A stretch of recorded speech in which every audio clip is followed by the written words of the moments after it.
Iniciamos agora nosso painel da CNI, Caminhos para a Descarbonização. Neste painel, iremos debater as diferentes oportunidades e os desafios de mitigação dos setores participantes do painel para contribuir com a descarbonização do Brasil.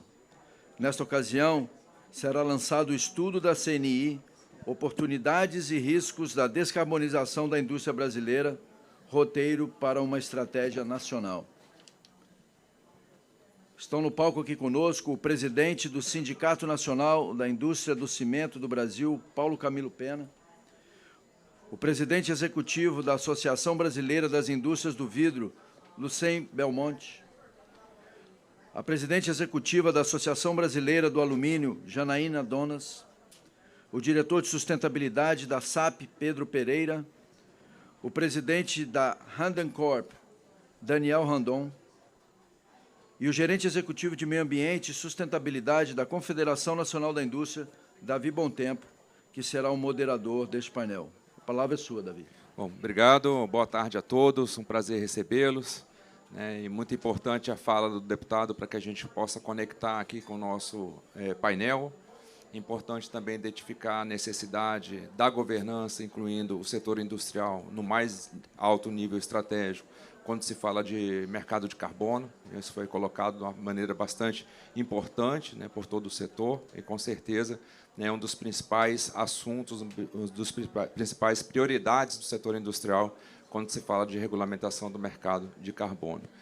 Hoje estamos aqui lançando o nosso estudo, um estudo de descarbonização, um estudo que foi realizado de forma conjunta com aqueles setores mais energointensivos, e a ideia é que a gente tivesse um número que a gente pudesse conectar com a necessidade de financiamento, como outros países e blocos estão fazendo. Exemplo do IRA americano e também do Green Deal europeu. Então, a ideia era ter esse número. Hoje, a gente tem uma necessidade de 40 bilhões de reais para descarbonizar a indústria brasileira até 2050. A gente sabe também, a partir de vários cenários que foram realizados, que para se chegar a essa neutralidade a gente vai precisar de precificação de carbono e que, com certeza, o mercado de carbono seria o melhor caminho. E a gente sabe também que é possível conciliar, a partir de incentivos econômicos, tanto o desenvolvimento regional e econômico, com a parte de redução de emissões ou descarbonização. Então, essas são as principais mensagens do nosso estudo, um estudo que vocês vão ter acesso aí a partir de hoje, e a ideia é que a gente possa dar continuidade, principalmente ligando com o financiamento, ou seja, eu tenho um número e agora eu preciso achar a fonte de financiamento, que pode vir de várias formas. Hoje a gente já teve aqui um painel sobre financiamento, a quantidade de recurso disponível hoje dentro do contexto internacional, mas como que eu posso ligar a essa necessidade do setor industrial. E o outro ponto que a gente vai desenvolver ainda é como desenvolver e preparar uma mão de obra qualificada para receber essa nova economia. Então, temos um número, temos a necessidade de financiamento e temos aí uma necessidade de capacitação de mão de obra que pode ser oferecida pelo setor industrial. Então, trazendo todo esse contexto, a gente entra aqui na parte de financiamento, e é essa pergunta que a gente lança aqui de uma forma bastante fragmentada aqui, no sentido de considerar vários setores aqui importantes da economia brasileira. Então, como seria possível a gente conectar essa agenda com o financiamento e que outras barreiras precisam ser superadas para que a gente possa avançar nessa agenda de descarbonização. Tem aqui o Lucém, que eu queria começar já a partir nesse sentido, para que a gente possa aí, trabalhar depois num debate mais aprimorado. Lucém, por favor. Boa tarde. Boa tarde a todos. Prazer estar aqui. É importantíssimo a gente estar falando da indústria brasileira. E eu acho que a indústria brasileira é muito diferente das outras do mundo, principalmente quando a gente está falando de energointensivos. A matriz energética brasileira, mais de 92% a elétrica renovável, e o consumo de renováveis na matriz energética brasileira, 48%. Portanto, o nosso problema é diferente do problema dos outros países. Eles sonham chegar onde a gente já está. Mas a gente tem 48% só da matriz energética, e nós precisamos aumentar isso daí rapidamente. Existem, enfim, duas formas da gente pensar, o que a gente chama de low-hanging fruits, ou seja, as coisas fáceis da gente pegar para a gente recuperar energia, e são várias coisas que existem na indústria de vidro para a gente fazer. Como a gente tem essa matriz tão limpa, não necessariamente a gente foi atrás até hoje, né? Porque mesmo sem a gente ir, nós somos... As emissões na Europa, escopo 1 e 2, são 7% maior, e nos Estados Unidos as emissões de escopo 1 e 2 na produção de vidro são 37% maiores que a brasileira. Portanto, se um europeu, um americano quiser comprar um produto que emita menos carbono, compre do Brasil. Então, aquilo que o presidente Macron falou, por exemplo, que eles estão fazendo a parte deles e a gente não vai fazer a nossa, é mentira. A gente já fez e a gente já é mais competitivo do que os outros. Então, eu acho que é importante a gente deixar essa missão. A gente precisa do PL de mercado de carbono, é importantíssimo para todos nós. Isso vai criar um alinhamento de interesses que a gente precisa para uma produção ainda mais limpa no Brasil. O estudo da CNI mostra quais são os caminhos que a gente precisa percorrer e os recursos que a gente precisa disponibilizar para fazer isso. Então, tem os hard to abate, que são, enfim, os investimentos altamente tecnológicos que a gente espera poder utilizar.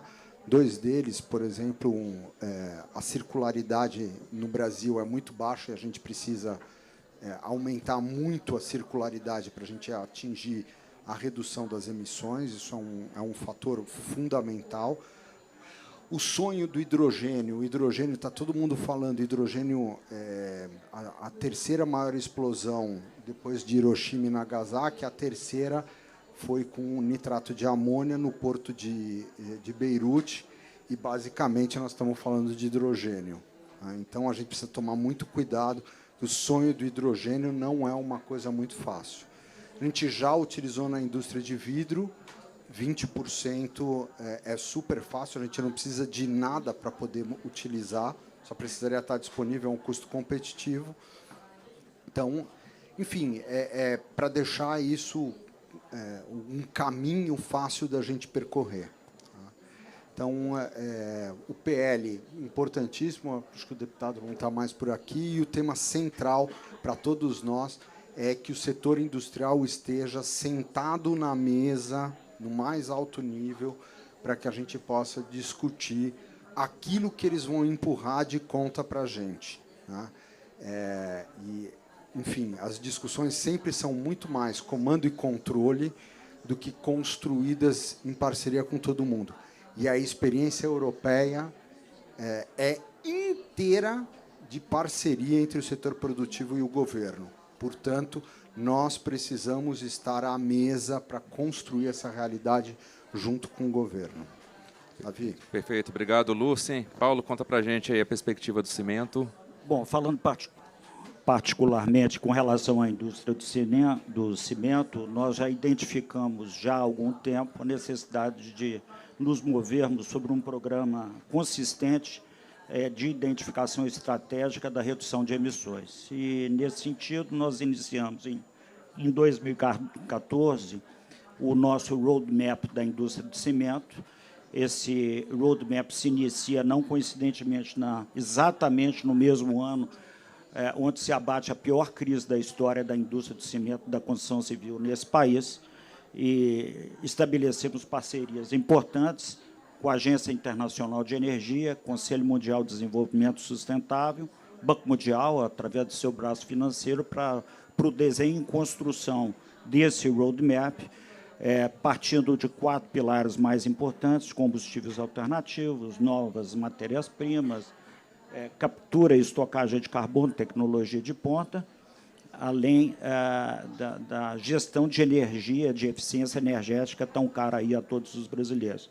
Efetivamente, o que a gente buscou, então, foi uma aprovação da comunidade internacional que conta com o Brasil com as menores emissões de CO2 nos últimos 20 anos, em 30 anos de série histórica.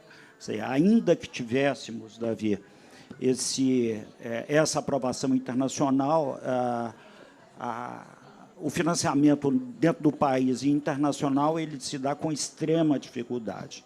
Nós, a partir de 2017 e 2018, começamos entendimentos com o BNDES para desenvolver linhas de crédito que pudessem financiar atividades e projetos brasileiros que tivessem baixo impacto ambiental. E conseguimos avançar de para passo. Avançamos também, a partir deste ano, em maio deste ano, construindo um seminário com a indústria de cimento, para apreciarmos formas e diferentes meios de reduzir emissões de CO2, e que acabou sendo estruturado um grande evento com a participação de toda a indústria de base, com boa participação dos setores energointensivos. Aqui é importante dizer que esse financiamento tem que ser buscado também, além das empresas de capital intensivo, com grande participação de mercado, mas também para as empresas de baixo valor agregado. Enquanto nós temos aí o alumínio com $2.000 a tonelada, o aço com $1.000 a tonelada, é extremamente complexo buscar, por exemplo, para o cimento, que tem $100 como preço médio internacional, financiamento para a indústria que tem $65 como preço base no Brasil. E, dessa maneira, o que se busca agora é fazer com que haja essa percepção importante para os setores de baixo valor agregado tão presentes na indústria brasileira, mas também para um setor que tem um papel fundamental na busca de redução de tragédias econômicas e sociais, na área de saneamento, do déficit habitacional e tantos outros que abatem o nosso país, uma infraestrutura ainda bastante incipiente. Bom, é nesse sentido que a gente acredita que, efetivamente, há uma preocupação e um avanço das agências internacionais, que já pode ser medido, por exemplo, com uma grande empresa que conseguiu $150 milhões recentemente para financiar combustível alternativo em uma única fábrica. É nessa direção que a gente deve perseguir e buscar novos financiamentos e linhas de crédito em nível nacional. Obrigado, Paulo. Passo agora para a Janaína, para que ela possa dar perspectiva aí sob o ponto de vista do alumínio. Obrigada, Davi. Alô? Tá, ok. Bom, primeiramente, obrigada pela participação, pelo convite da CNI para participar desse debate, que para nós é muito importante. Trazendo um pouco da perspectiva do setor do alumínio, considerando o seu posicionamento dentro dessa discussão sobre como que a gente pode contribuir para a descarbonização do setor e as oportunidades e desafios que a gente enxerga. A International Aluminium Institute fez um estudo que estima um crescimento da demanda de produtos de alumínio globalmente da ordem de 40% até 2030. Essa demanda vem muito... Ela vai ser puxada justamente pela necessidade desses consumidores mais exigentes para encontrar ofertas, produtos e soluções que sejam capazes de atender essa demanda por soluções que ofereçam aí alternativas viáveis, seja do ponto de vista de aumento da circularidade de produtos, de eficiência energética, ou de maior durabilidade. E o alumínio ele é um segmento que ele é portador de futuro, justamente porque ele tem um potencial aí de contribuir para segmentos industriais igualmente importantes. E, então, parte dessa demanda deve ser atendida pelos setores de transportes, de energia, construção civil e de embalagens. E a gente entende que essas oportunidades elas não são só para o Brasil. Então, acho que algumas dessas discussões sobre os desafios elas são de ordem global. E esse é o cerne da discussão aqui da COP. A gente espera que a gente possa sair daqui tendo avançado em uma série de discussões sobre a implementação desses mecanismos de cooperação entre países para o cumprimento de metas, que inclui a comercialização dos resultados desse excedente de mitigação, que são nada mais, nada menos que esses créditos de carbono, além da discussão sobre como que a gente vai conseguir avançar nessas outras abordagens não mercadológicas, com os instrumentos de financiamento, transferência, tecnologia e capacitação. Então, quando a gente olha esse objetivo geral da COP e como que isso se transfere aqui para o Brasil, fica muito claro que a gente está num caminho positivo, a gente está indo numa boa direção, o país está se preparando para o seu arcabouço jurídico para internalizar as discussões que estamos tendo aqui no âmbito da COP, através das discussões do projeto do mercado de carbono, seja ele o projeto que foi aprovado no Senado ou o que está agora, a versão que vai ser discutida na Câmara dos Deputados. A gente vem contribuindo em todas as discussões para apresentar aí melhorias. Mas, sim, obviamente que a gente entende que ele sozinho não vai ser suficiente para endereçar todas essas questões. Então, ou seja, a gente precisa avançar nas discussões internacionais, ter um ambiente na qual essas discussões sejam internalizadas no país, e elas ainda vão se desdobrar em uma série de outros instrumentos normativos infralegal, incluindo as discussões junto aos órgãos de fomento, precisamente BNDES, FINEP, Embrapi, para ver como que essas discussões vão ser internalizadas em termos de disponibilizar recursos, que eu não sei se foi o Lucian que mencionou que nos Estados Unidos, na União Europeia, grande parte da parceria desse desenvolvimento é feito através de fomentos entre iniciativa público-privada, principalmente no que tange acesso a financiamento para ganhos em escalas, inovação tecnológica. Então, a gente tem... o Brasil está muito bem posicionado. Nós fizemos um estudo igual, parecido, nos mesmos moldes também que o da CNI, para entender como que a indústria do alumínio está posicionada. Existem oportunidades, mas, obviamente, estamos mais otimistas do que preocupados, mas, obviamente, que o diabo mora nos detalhes, então a gente tem que observar como que essas discussões vão evoluir. Obrigado, Janaína. E a gente entra agora numa parte corporativa. Tivemos aqui a visão de associações empresariais, mas é bom também saber como que o mundo corporativo, como as empresas estão olhando, porque, afinal de contas, começa a gerar grandes oportunidades aí também. Então, a gente tem aqui o Daniel para dar o seu depoimento, sua perspectiva, e, na sequência, eu passo aqui para o Pedro para dar a perspectiva sobre a ótica da SAP. Daniel. Bom, Davi, tudo bem? Pessoal, a Randon Corp, nós temos 74 anos de história e desde 2021 nós lançamos nossa ambição ESG, então nós queremos chegar até 2030 reduzindo 40% das nossas emissões de gás com efeito estufa. E nós estamos vendo que quando nós colocamos uma ambição clara e chamamos as lideranças para trazer o que o próprio deputado antes falou, da importância da inovação e do protagonismo das pessoas, então nós temos conseguido trazer oportunidades de novas tecnologias até disruptivas. Então, para chegar até 2030 reduzindo 40% das emissões, sendo que a minha indústria é na área do transporte, onde a gente sabe que é uma das principais indústrias onde nós temos maior cuidado e observação em cima pela questão de emissões de gás com efeito estufa. Então, nós temos mais ainda a importância de criar esse protagonismo e trazer a nova mobilidade, que é o que se espera do futuro. E nisso o Brasil, Davi, tem uma oportunidade ímpar, pela questão de energias limpas, biocombustível, questão do hidrogênio, do gás, própria energia solar, nós lançamos até na feira um veículo com placas solares em cima, já que tu tem espaço numa carreta, tem sempre oportunidade. E, recentemente, para sentir essa questão do financiamento na prática, desde o ano passado, nós estamos vendendo um eixo auxiliar elétrico, que é regenerativo, que traz redução até de 25% de combustível, dependendo a rota desse produto. Então, a gente começou a trabalhar aí com o BID e outros, tentando financiamento. Recentemente, conseguimos com o Banco do Brasil uma linha especial de 96 meses, que já é um início. Lógico que o custo dele ainda é custo de mercado, mas, sem dúvida, existe uma necessidade, quando você perguntou, Davi, do financiamento, um trabalho mais forte junto com o fomento.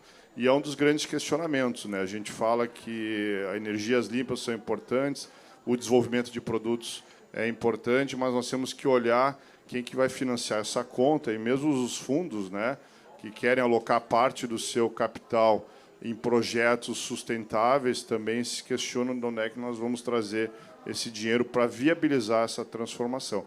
Mas posso dizer que o cliente na ponta, você vai encontrar os early adopters, né? Você vai encontrar alguns nichos onde as grandes empresas já começam a ter a demanda de reduzir as emissões de gás, quer dizer, precisam já buscar a questão do crédito de carbono, e isso tem facilitado a questão de alguns clientes começarem a comprar o produto, mesmo sendo um produto mais caro. E no início do lápis a gente não vê ainda a viabilidade, mas no momento que vai em escala e para alguns nichos de mercado e alguns financiamentos começa a se buscar, começa a viabilizar esses produtos. Então, continuamos nessa batida de produtos mais leves, produtos mais regenerativos, com menos impacto no meio ambiente e até gerando emprego. E último ponto, que é o exemplo, a própria pegada de carbono, que a gente já começa a medir em alguns produtos, que é importante na hora de desenvolver um produto, como é que você pode reduzir esse impacto, né? E quando você começa a medir, aí que você começa a buscar, né? Então, desde o ano passado, 21 para 22, na questão de escopo 3, nós reduzimos para 1/3, né, o consumo de CO2. Então, se coloca a emissão, se coloca a questão de uma meta, se busca tecnologia. Então, o próprio exemplo, vamos trocar a energia do gás para uma caldeira de biomassa. E nós estamos investindo porque nós sabemos da importância e nós queremos buscar a nossa meta até 2030.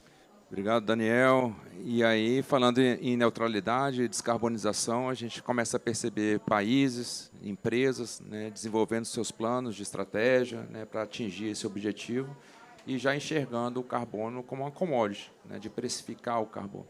E aí eu vou trazer e colocar o Pedro na conversa para ver como que a SAP está vendo isso, né, em termos de oportunidade de negócio. Primeiro, muito obrigado pelo convite de estar aqui.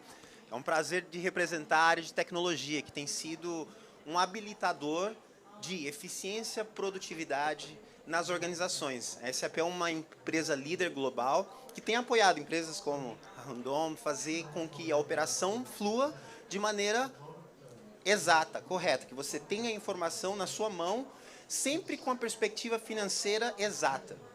Então, a nossa visão ela é muito simples, é tratar o carbono como nós tratamos cash, dinheiro. Porque na medida que você vende um produto, você tem detalhes da produção, desde a matéria-prima, né, que tipo de insumo você consumiu, que tipo de recurso você alocou, né, o transporte ele é parte disso, ou seja, demoramos décadas para evoluir a contabilidade financeira. E o que nós estamos observando que vai ser o grande fator-chave na descarbonização é que cada atividade econômica, que hoje tem muito critério de custo, né, esse centro de custo, ele precisa também ter, em paralelo, um livro-razão verde. Então, a SAP ela está comprometida de usar as décadas de experiência de fazer o livro-razão financeiro, trabalhar em paralelo com um livro-razão verde, um livro-razão onde as atividades econômicas elas também são traduzidas através do consumo de carbono, não através de uma média de mercado, mas sim através da atividade econômica. Quando você vai na sua frota e você faz todo esse trabalho para modificar a sua frota, você vai querer comparar a sua frota com o mesmo fator de emissão de alguém que está usando lá um caminhão que nem tem nenhum tipo de eficiência? Não. Você quer ter a informação exata de cada um desses recursos que você usa. Então, a acuracidade da informação ela vai ser fundamental para essa descarbonização. E você falou muito bem sobre o escopo 3, que são as emissões indiretas, né? Aquilo que vem dos meus fornecedores, aquilo que vem das atividades tanto de oferta como de demanda. Para nós, o desafio maior ele está no escopo 3. Agora eu faço uma pergunta para vocês. Existe alguma maneira de você compartilhar a informação entre o seu fornecedor e a sua organização para você saber o impacto indireto que aquele fornecedor está tendo com você? Esse é o papel da tecnologia. A transação entre as organizações, ela precisa ter já embutida o cálculo do carbono. Essa calculadora de carbono, ela precisa ser chave em todas as atividades econômicas. Então, o conceito do ERP, o Enterprise Resource Planning, que é a integração dos sistemas das cadeias de valor, ele precisa ter uma nova dimensão. E essa nova dimensão é o carbono. É uma contabilidade de carbono que trabalha junto, lado a lado, a contabilidade financeira. E para isso nós estamos trabalhando com toda a tecnologia e, para finalizar esse ponto, a utilização da inteligência artificial. Pensa comigo, a gente está usando aqui um chat GPT, a gente está usando essas tecnologias para fazer tanta coisa. E se a gente começar a usar essa tecnologia aliada com os dados operativos, desde o design até a sua operação, e você cruzar essa informação com as necessidades de mercado? Estou negociando com um banco um crédito verde. Eu tenho, com a inteligência artificial generativa, a habilidade de demonstrar em tempo real como que está o impacto da minha organização, para eu poder fazer aquela negociação. Então, a inteligência artificial ela vai ser um fator chave para a informação em tempo real, mas precisamos trabalhar a base. Aquilo que não é medido, a gente não consegue fazer nada, a gente não consegue mudar. Então, o primeiro desafio é esse, é você ter o registro para você conseguir informar e, assim, agir dentro do dia a dia das operações. É isso. Perfeito, obrigado, Pedro. E para a gente já encaminhar aqui para a parte final do nosso painel, né, a gente sabe que muita coisa está acontecendo no Congresso, né, se fala muito no pacote de aprovações, né, verdes, né, envolve combustível do futuro, que a gente tratou aqui, envolve SAF, envolve a parte de eólica offshore, a parte do hidrogênio, né, e várias outras temáticas, como o próprio mercado de carbono que a gente tratou aqui, sendo tratadas. Feito tudo isso, na visão de vocês, o que mais falta? Né? A gente falou aqui de um tema importante como o financiamento. Mas, além do financiamento, que outras barreiras que a gente precisa encaminhar para que a gente faça, de fato, com que essa agenda aconteça? Lúcia. Davi, eu acho que são três aspectos importantes de uma palavra que é central para a indústria: competitividade. A gente sempre está focado em competitividade, senão a gente está morto. Competitividade, dos recursos para a gente poder fazer os investimentos, para a gente continuar competitivos do ponto de vista das emissões de carbono.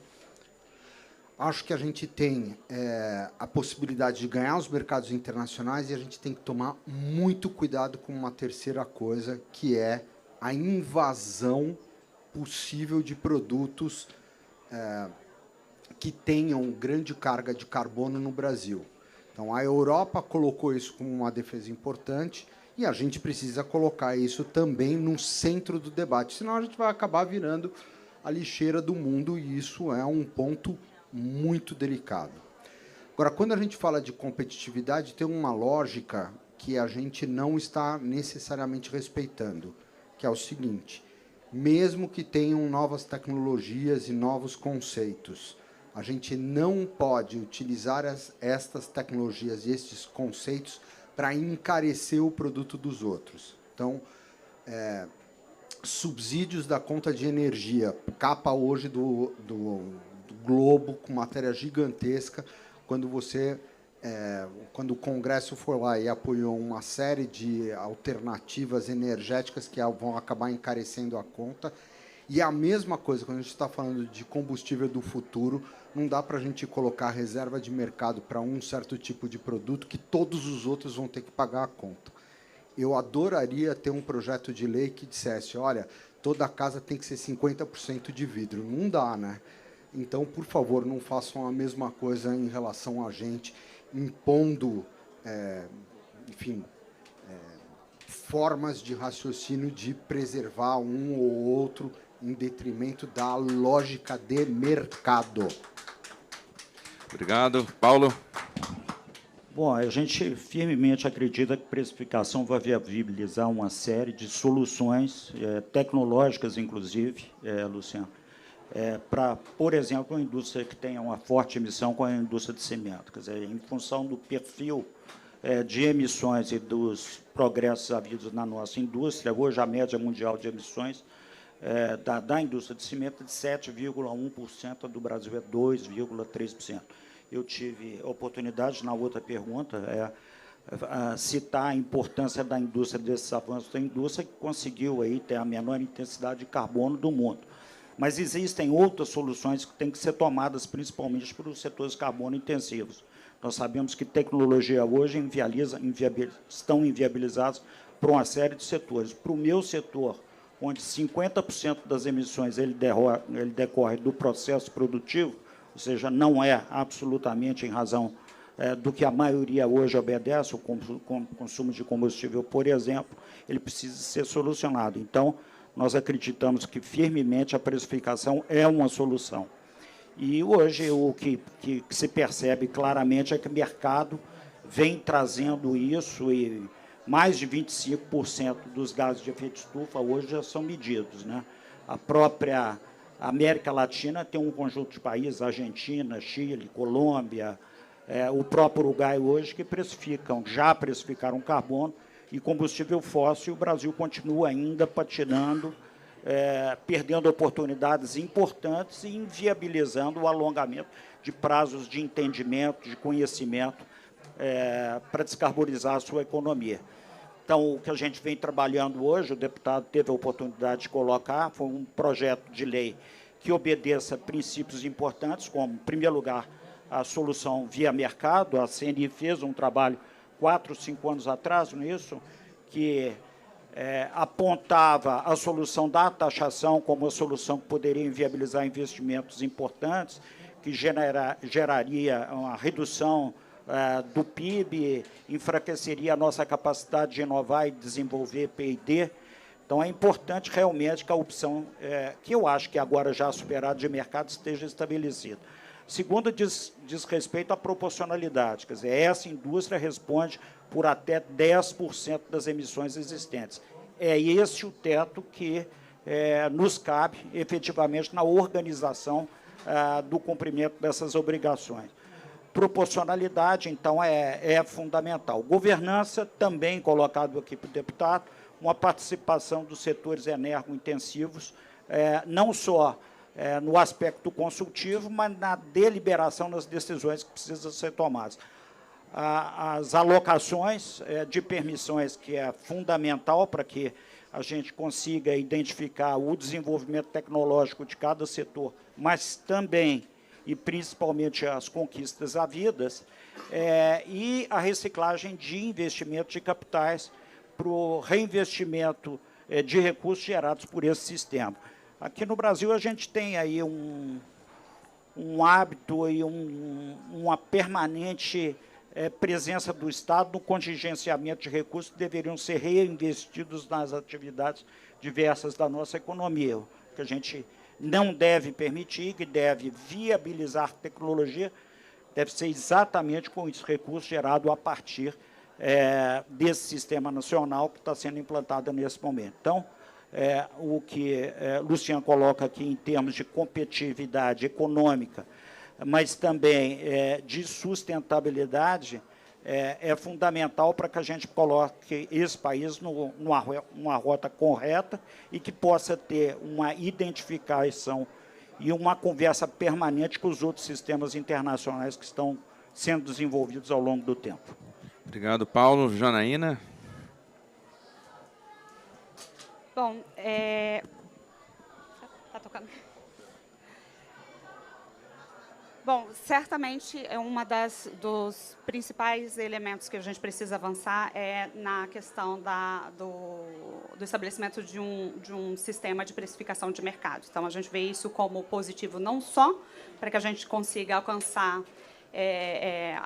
cumprir as nossas metas de descarbonização, avançando para uma economia de baixo carbono, mas também porque isso gera oportunidades para a gente alavancar as nossas vantagens competitivas.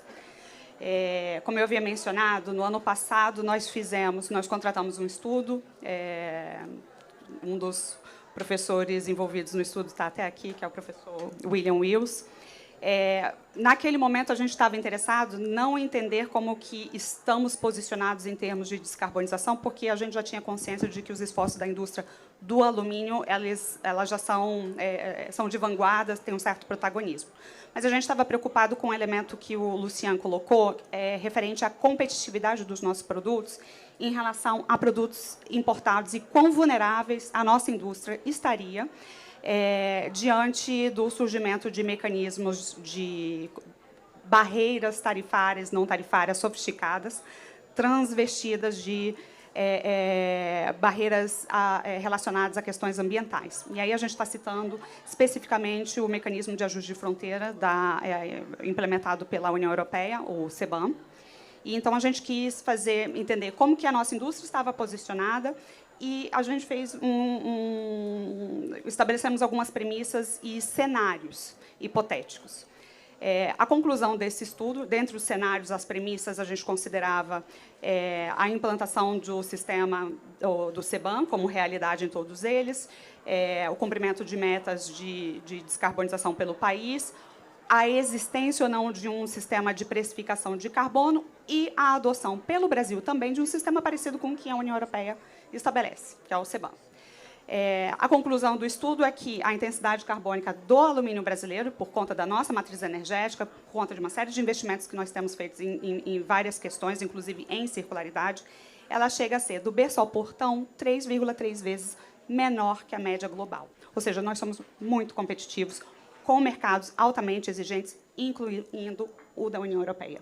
Então, da mesma forma que, fazendo a mesma referência, o discurso ali do presidente francês, obviamente que ele nos toca, porque nós somos, sim, muito competitivos para entrar no mercado europeu. Hoje, a nossa participação no mercado europeu, em termos de exportação, ela não é significante.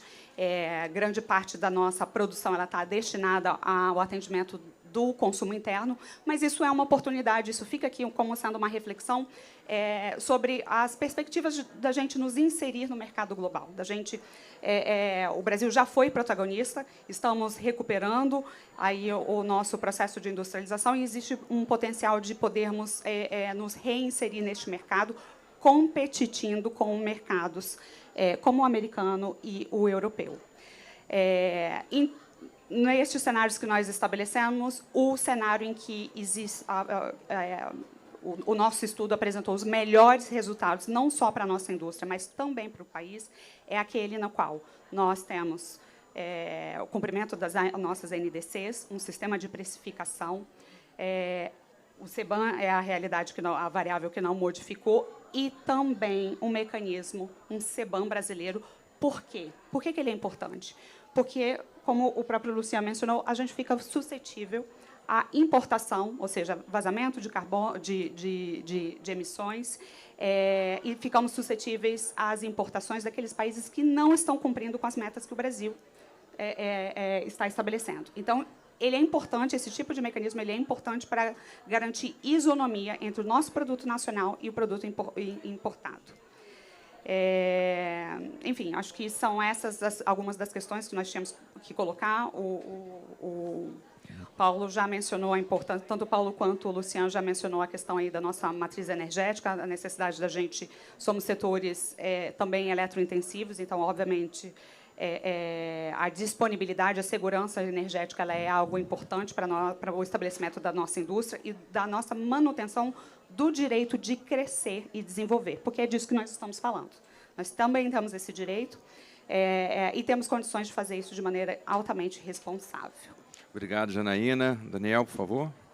Bom, eu sou muito otimista pelas oportunidades que o Brasil tem, mas acho que tem alguns desafios importantes, né? Hoje, por produzir num país que tem energias limpas muito acima da média e de vários países do mundo, e os próprios ativos que nós temos da Amazônia, a questão da preservação do meio ambiente, comparando outros países, eu acho que é um desafio nós, deputado, discutir com o mundo, para quando os produtos do Brasil já sai com um crédito positivo para qualquer um que produz, por questão de usar energias limpas, né?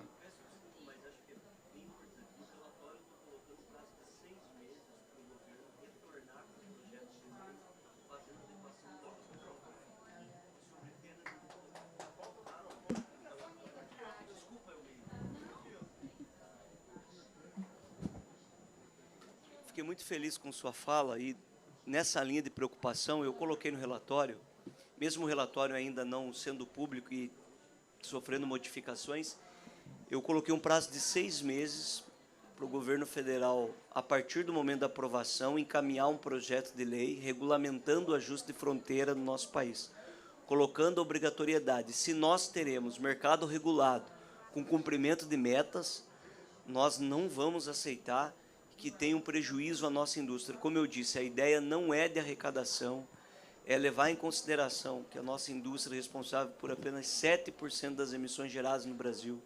Que se nós cuidarmos do problema do desmatamento na lógica de mercado que beneficia inclusive os produtores, não há que se falar no cumprimento do NDC punindo ninguém. Claro que a gente precisa ter um esforço de todos os setores, porque o momento é grave, mas uma das conquistas, um dos pontos importantes foi esse. Ele vai gerar um debate, porque precisa, eu já não coloquei regras específicas do CBAM, especificamente porque a nossa realidade é outra, precisa de uma regulamentação mais adequada, com ações do Ministério da Fazenda, e tem a lógica de eu colocar o comando no Ministério da Fazenda, mas eu estou colocando um prazo obrigatório para o governo fazer o encaminhamento da lei e ter que ter aprovação no Congresso, atendendo a questão do ajuste de fronteira, que é importante para todos os setores regulados, né? Obrigado. Daniel. Não, então, Alô, estava falando que a importância, então, do Brasil de produzir isso, nossos clientes cada vez mais vão exigir, né, que tenha uma pegada de carbono cada vez menor e sustentável. Um segundo ponto que é importante é que, principalmente agora na regulamentação, tentar que, em vez de seja através de punição, seja através de incentivos. Porque, infelizmente, punição no Brasil só incentiva o mercado informal. Então, acho que é um desafio também para todos que a própria pele seja nisso, né? E, sem dúvida, o desafio, né, no órgão de governança que dê todo o apoio para incentivar cada vez mais a organização e que seja muito linkado ao mercado, ou seja, quanto o mercado mais livre for, mais competitivo nós seremos, e isso dá competitividade para a indústria. Obrigado. Obrigado, Daniel. Pedro, para a gente fechar? Para fechar, eu tive a oportunidade de trabalhar no mercado internacional nos últimos 12 anos. Eu vivi aqui em Dubai por quase 11 anos, estou nos Estados Unidos trabalhando com toda a América Latina, e em todos os países, todas as organizações que a gente tem dado apoio, a precificação de carbono ela significa uma coisa para o mercado corporativo. O que é? É um passivo financeiro. Então, as organizações cada vez mais vão precisar trazer para a sua contabilidade financeira que esse preço do carbono ele precisa ser considerado.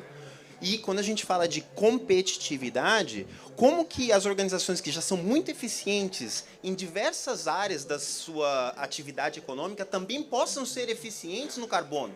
Então, é muito importante a gente aliar a essa história que realmente nós tenhamos competitividade, mas com uma eficiência, para que a descarbonização não seja só um conceito de copy, mas sim seja uma prática corporativa, né, que é igual cortar unha, né? A gente tem que sempre estar ali fazendo isso como a gente faz com o custo, né, das organizações. Então, esse passivo financeiro ele vai chegar, né, e muitas organizações vão sofrer, talvez até deixar de existir, né? Organizações que hoje exportam, né, para a Europa, organizações hoje que, né, com esse tipo de regulamentação no Brasil, elas vão ter um critério muito maior. Então, é super importante olhar para a descarbonização como eficiência e produtividade na estratégia de negócio.